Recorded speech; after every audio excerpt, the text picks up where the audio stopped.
Friday market closing టైంకు Nifty 24,323లో close అయింది.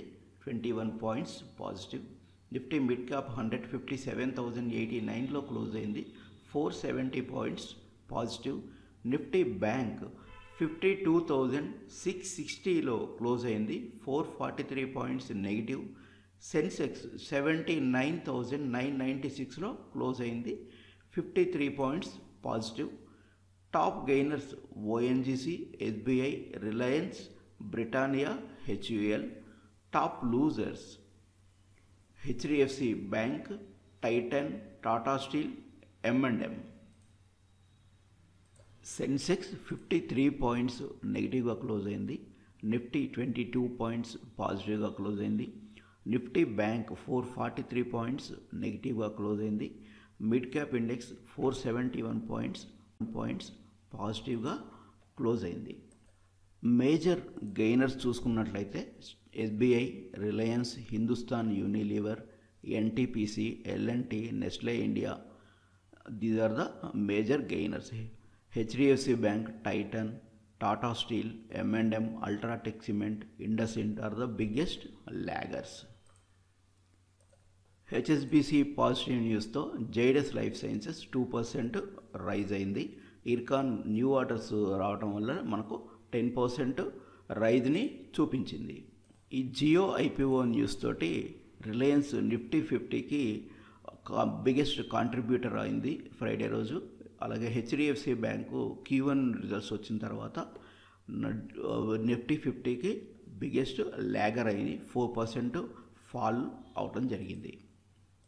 ఫార్మాసిటికల్ స్టాక్స్లో మనం పాజిటివ్ గ్రోత్ని చూడొచ్చు. Q1 రిజల్ట్స్ తర్వాత ఫెడరల్ బ్యాంక్ 3% గెయిన్ అయింది. నెక్స్ట్ పిఎన్బి కూడా మనకు 1% రైజ్ అవ్వటం చూడొచ్చు. బజాజ్ ఆటో 2% రైజ్ అయింది.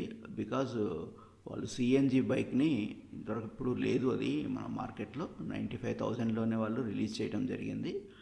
సో బజాజ్ ఆటో ఈరోజు కూడా పాజిటివ్గా ఉండే ఛాన్సెస్ చాలా ఉన్నాయి. టైటన్ వచ్చేసి 2% డిక్లైన్ అయింది. అది కోటక్ ఈక్విటీస్ తగ్గినవి, అందుకని చెప్పి అది డిక్లైన్ అవటం జరిగింది. మన నిఫ్టీ చార్ట్ చూసుకున్నట్లయితే కంటిన్యూగా మార్కెట్ పెరుగుతూ వస్తుంది ఒక 10 డేస్ నుంచి కూడా. బట్ ఫ్రైడే మాత్రం గ్యాప్ డౌన్లో ఓపెన్ అయింది. మళ్ళీ రిలయన్స్ వచ్చేసరికి రిలయన్స్ సపోర్ట్ తోటి మళ్ళీ కొంచెం పాజిటివ్గానే క్లోజ్ అయింది. కాకుంటే ప్రీవియస్ ఆల్ టైమ్ హై 24,400కి బిలోనే క్లోజ్ అవడం జరిగింది.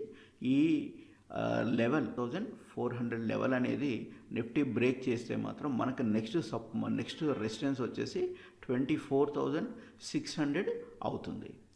తర్వాత బ్యాంక్ నిఫ్టీ విషయానికి వచ్చేసరికి ఆల్ టైమ్ హై నుంచి చాలా డౌన్లోనే ట్రేడ్ అవుతూ ఉంటుంది. ఈ bank Nifty all time high వచ్చేసరికి 53,357లో ఉంది. ఇది బ్రేక్ అయితేనే మనం నెక్స్ట్ బ్యాంక్ నిఫ్టీ గురించి మాట్లాడచ్చు.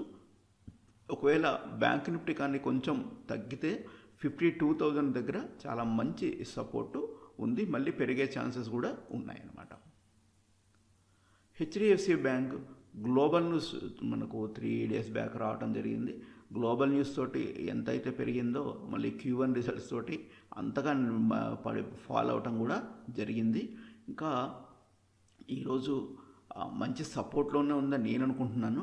ఒకవేళ మళ్ళీ స్టార్ట్ అయితే హెచ్డిఎఫ్సి బ్యాంక్లో బయింగ్ ఈరోజు స్టార్ట్ కావచ్చు. అదర్వైజ్ కన్సల్టేషన్లోనే ఉండే ఛాన్సెస్ ఉన్నాయి. ఇంకా మనకు నెక్స్ట్ మేజర్ న్యూస్ వచ్చేసి 23 జూలై యూనియన్ బడ్జెట్ ఉంది, అంటే డేట్ కన్ఫర్మ్ చేశారు. ఇంకా ఇండస్ఇండ్ బ్యాంక్ విషయానికి వచ్చేసరికి నాట్ బ్యాడ్, రిజల్ట్స్ బాగానే ఉన్నాయి. యూనియన్ బ్యాంక్ రిజల్ట్స్ చూసుకున్నట్లయితే ఇవి కూడా నాట్ బ్యాడ్ అండి.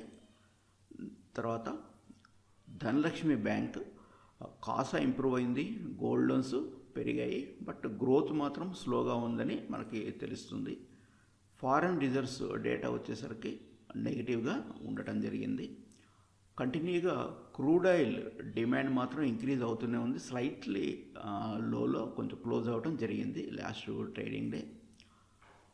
అమెరికన్ ఎకానమీ డేటా చూసుకున్నట్లయితే అన్ఎంప్లాయ్మెంట్ రేట్ 4.1 ఉంది, ఎస్టిమేషన్ 4% ఉంది. Next non farm payment 0.6 lakh ఉన్నాయి, estimation 1.3 lakh. Next government payroll 70,000, estimated 30,000.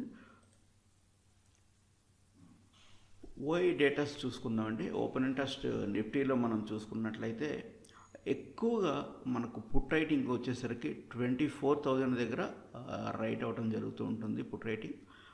ఎందుకంటే ఇది మేజర్ సపోర్ట్గా ఎఫ్ఐఎస్ డిఐఎస్ మనకు ట్రీట్ చేస్తున్నారు. అలాగే హైయెస్ట్ కాల్ రైటింగ్ వచ్చేసి మనకు 24,500లో ఫ్రైడే క్లోజింగ్ టైంకి రైట్ చేయడం జరిగింది.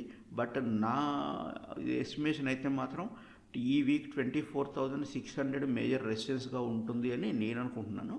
ఇవాళ చూడాలి, ఇవాళ ఈవినింగ్ వరకు మనకి ఇవాళ ఎక్కడ ఏ లెవెల్లో ఎక్కువ కాల్ రైటింగ్ జరుగుద్దో మనం చూద్దాం. దాన్ని బేస్ చేసుకొని మనం స్ట్రాంగిల్స్ని క్యారీ ఫార్వర్డ్ చేసుకోవాల్సి ఉంటుంది. బ్యాంక్ నిఫ్టీ విషయానికి వచ్చేసరికి మనకు 53,000 దగ్గర మనకు కాల్ రైటింగ్స్ ఎక్కువగా జరుగుతున్నాయి. అంటే 53,000ని రెసిస్టెన్స్ని వాళ్ళు ఫిక్స్ చేసేసుకున్నట్లుంది. సో ఈ 53,000 నుంచి కూడా చాలా కిందకే ఉంది మార్కెట్. నెక్స్ట్ బుధవారం మనకు ఎక్స్పైరీ ఉంది. బుధవారం వరకు 3 డేసే కాబట్టి నేను అనుకోవటం 53,000 ఫిక్స్ అవుతుందేమో అనుకుంటున్నాను రెసిస్టెన్స్. ఇంకా డౌన్ సైడ్ వచ్చేసరికి 52,000ని సపోర్ట్గా తీసుకుంటున్నారు. 52,000 దగ్గర మనకు పుట్ రైటింగ్స్ ఎక్కువగా రైటింగ్ జరుగుతుంది. ఈ వాల్యూస్ లాస్ట్ వీక్ కూడా సేమ్ ఉన్నాయి. ఈ స్ట్రాంగిల్స్ని మనం కూడా క్యారీ ఫార్వర్డ్ చేసుకుంటే సరిపోతుంది. బ్యాంక్ నిఫ్టీలో ఎవరైనా స్ట్రాడిల్స్ డిప్లాయ్ చేయాలి అనుకుంటే మాత్రం ఆఫ్టర్ 11 o'clock మాత్రమే డిప్లాయ్ చేయండి.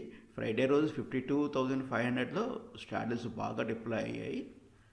నెక్స్ట్ వచ్చేసి FII DIs data. FIs net buy 1,241 crores, DIs net sell వచ్చేసి 1,651 crores. అంటే తర్వాత ఎఫ్ఐఐ డిఐ ఓపెన్ ఇంట్రెస్ట్ చూసుకున్నట్టయితే ఫ్రైడే ఈవినింగ్ వరకు చూసుకుంటే చాలా రోజుల తర్వాత ఎఫ్ఐఎస్కి మార్కెట్ బేరిష్గా కనిపించింది. మీకు దాదాపు 10 days నుంచి కూడా కంటిన్యూగా ఈ డేటా చూపిస్తూనే ఉన్నాను. అది విషయం ఏంటంటే ఎఫ్ఐఎస్ అట్ట కంటిన్యూగా వాళ్ళు గ్రీన్లోనే ఉన్నారండి. దట్ మీన్స్ బుల్లిష్ యాంటిసిపేషన్లోనే ఉన్నారు. మార్కెట్ కూడా బుల్లిష్లోనే ఉంటూ వస్తుంది. కానీ ఫస్ట్ డే ఈ డేటా నేను చూపించడం ఎఫ్ఐఎస్ కొంచెం నెగిటివ్గా ఉన్నారు. అంతేకాకుండా డిఐఎస్ కూడా నెగిటివ్గానే ఉన్నారు. ఇంకా ఈరోజు ఏం జరుగుతుందో చూడాలి. గ్లోబల్ డేటా చూసుకున్నట్టయితే గ్లోబల్ మార్కెట్స్ అన్నీ కూడా మిక్స్డ్ రెస్పాన్స్తోనే ఉన్నాయండి. పాజిటివ్గా అయితే ఏమీ లేవు, స్లైట్లీ నెగిటివ్గానే ఉండడం జరిగింది. నిఫ్టీని బేస్ చేసుకొని చూసినట్లయితే ఈరోజు మార్కెట్ బాగా గ్యాప్ డౌన్ ఏం కాదండి, కొంచెం నెగిటివ్లోనే స్టార్ట్ కావచ్చు, లేకుంటే ఫ్లాట్గా అయినా స్టార్ట్ అవ్వచ్చు.